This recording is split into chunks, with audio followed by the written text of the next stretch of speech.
Welcome back to Remade in California, where we talk about everything from the economy to education. Today's half-hour show, we're discussing reinvention and following your passion. Joining us now is drug and alcohol counselor Bill Reilly. Bill shifted from the entertainment industry to a more fulfilling career helping people. Bill, welcome to the show. Thanks, Pat. So tell me a little bit about what you were doing in the entertainment industry and what made the transition for you. Okay, well, when I first started off, I was doing industrial films and commercials, product commercials. Right. And I didn't like it, so about 10 years in, I wanted to maybe go back to school. But just as I was thinking about enrolling, somebody came to me and said, I've got a person who needs a project done. Right. And it was doing a reel for Paramount Pictures for their Show West, which is the new movies for every year, and they bring all the theater owners. Oh, sure. They bid on it. Right, yeah. So I shepherded that through the laboratory, and that ended up being like a 20-year career after that. Wow. Yeah. So like many of us, it just kind of, oh, here I am doing this now. What I didn't like was commercials because there were so many people in the room with me, but with trailers, I could be by myself and be very creative. Right. So what made you change? I mean, well, the client is forever 35 years old. Okay. Basically, and the further you move away from 35, the less your phone rings. Right. And I still had financial obligations that needed to be met. I had kids in college and a wife who wanted to do things. Right. So, we're about the same vintage, so yeah. I know the dynamic. Yeah, and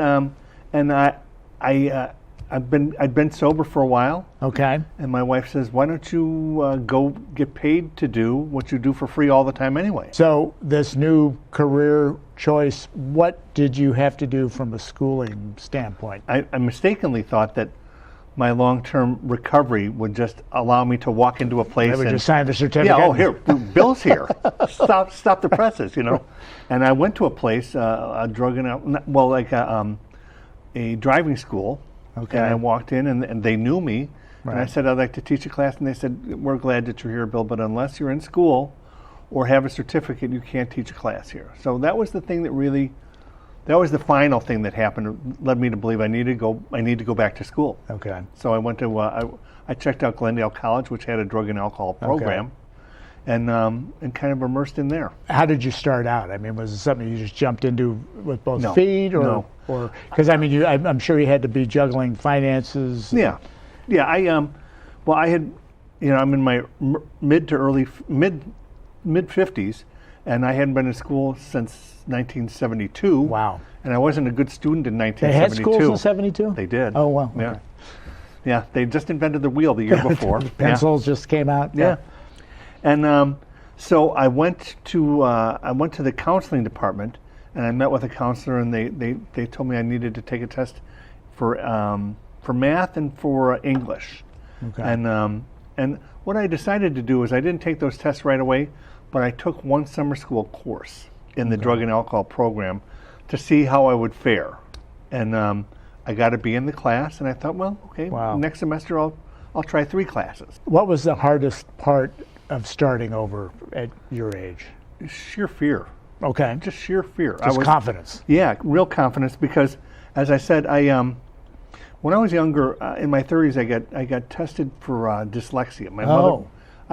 You didn't know? I didn't know, and they didn't really test for that when I was in school before. Yeah. And I was found to have dyslexia. Wow. And that was good news and bad news. So when I was thinking about re-entering school, I didn't know how that would play out. I talked to the school. They had me retested. They said they didn't think I had dyslexia, but that I had a learning disability that I apparently had learned to compensate for. And so there'd be no extra time in class. So that was no a extra fear. tests. Yeah, but it was a fear, yeah. What was the biggest challenge for you personally, other than the learning disability, just being with a group of 20-somethings? Yeah. Every time I walked in the class, and the first day in every class, everybody thought I was the teacher. Yeah. I love that. That's great. Exactly. Why didn't you just start teaching it? That's what I would have done. Right. That's great. Any other kind of things that stick out just in terms of? Well, I was surprised how graciously I was accepted in the class. Oh, that's neat. I made a couple friends that I continue to call friends. They were in their late 20s, early 30s, and they really taught me how to become a student. because I didn't know how to become a student. How to study, the types of skills you want to employ to study, how to pace yourself, that kind of stuff. Yeah. Tell me how internships factor into your area. Part of our study, we need an internship, 2 internships actually, and so I applied to 2 different places in Pasadena. One was actually I just wanted to do one, but they could only give me part-time work. Okay. So I went to the Gooden Center, and they hired me for a couple days a week, and I went right across the street to at the time it was called Casa de las Amigas. Now it's called Casa Treatment Center. Okay. And they hired me for a couple days a week. So I was working as an intern 5 days a week at 2 different places. Wow. At the end of my internship, 6 months, they both offered me a job. Wow. Yeah. So is this a pretty in-demand area? I mean, are there? It seems like are there yeah. jobs in drug and alcohol counseling? There are jobs in drug and alcohol counseling. With what was the Affordable Care Act, and now who knows how the insurance is going to play out. Right. The more education, the better off you're going to be. Okay. More like master's programs are going to be better for people that want this kind of work. Right. And do you see any changes in your industry going forward, or is it pretty much privately run and they're hiring their own people? It's pretty much privately run and they're hiring their own people. Yeah. Once you get in the network, kind of, you become known. It's like any other type of business, You start the entertainment industry like that? A little bit, yeah. A little social functioning, and you just start to get a reputation. Yeah. Yeah. And so part of that networking, I would imagine, is, I know the California laws were changed recently, just in terms of fewer people going to jail, more people going to rehab. Right. I mean, is that a trend that's likely to continue? Well, unfortunately, in California, some of that stuff has been taken off the table now. So, interesting. Yeah, there aren't the same programs that were there 10 years ago, 5 years ago, and so not as many people are being offered incarceration or rehabilitation. Okay. Yeah. So, like anything in health, it's probably going to. Yeah. So would your knowing that that's something that you were willing to do for free, would you say this was something you had to get into almost as a calling? I mean, you have to want to be in this kind of field. Yeah, it's a funny thing.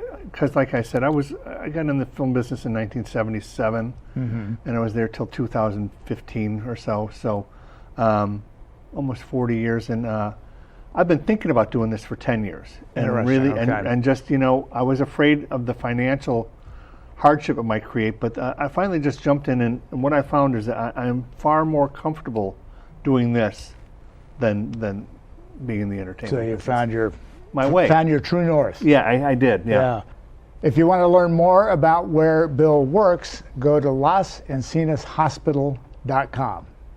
And for more information on how to get your drug and alcohol certification, visit doingwhatmatters.cccco.edu. Up next, podcaster and photographer Abarian X Perello. He shares his personal